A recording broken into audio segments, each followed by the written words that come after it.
စေယုတ်တရုတ်ကလူသားတွေရဲ့တာဝေးပြေးစံချိန်တစ်ခုကိုချိုးဖောက်လိုက်ပါပြီ။အဲ့ဒီစေယုတ်က21ကီလိုမီတာကို50မိနစ်နဲ့26စက္ကန့်ပြေးခဲ့ပြီးတော့လူသားတွေရဲ့စံချိန်ဖြစ်တဲ့58မိနစ်နဲ့21စက္ကန့်ကိုချိုးဖောက်လိုက်ပါပြီ။အဲ့ဒီစံချိန်ကပြီးခဲ့တဲ့မတ်လလောက်မှလူသားတွေလောလဲတင်ထားတဲ့စံချိန်ဖြစ်ပါတယ်။စတောနာကစေယုတ်ရဲ့50မိနစ်စံချိန်ကကြတော့သူတို့ရဲ့ကိုယ်ပိုင်အသိဉာဏ်နဲ့ပြေးတဲ့စံချိန်ဖြစ်ပြီးတော့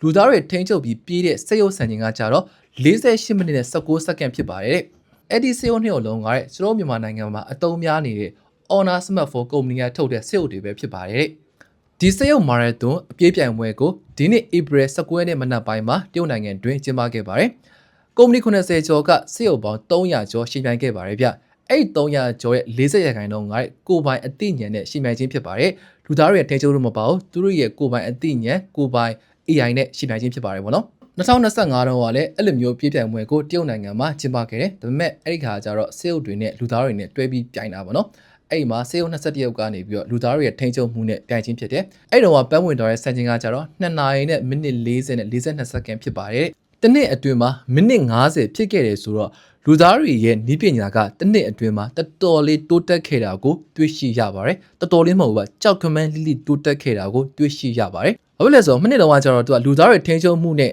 2နာရီကြာတယ်အခုကျလူသားတွေမပါဘဲနဲ့မိနစ်50လူသားတွေရဲ့ထိန်းချုပ်မှုနဲ့48မိနစ်ဆိုတော့အများကြီးတိုးတက်လာခဲ့ပါတယ်ဗျဒါကြောင့်ကျွန်တော်တို့တွေလည်းအဲ့ဒီလိုမရတော့ပါဘူးတခုလုံးဝဖြစ်တော့မယ်ဗျဟုတ်ကဲ့ပါအားလုံးကျေးဇူးတင်ပါတယ်ဗျ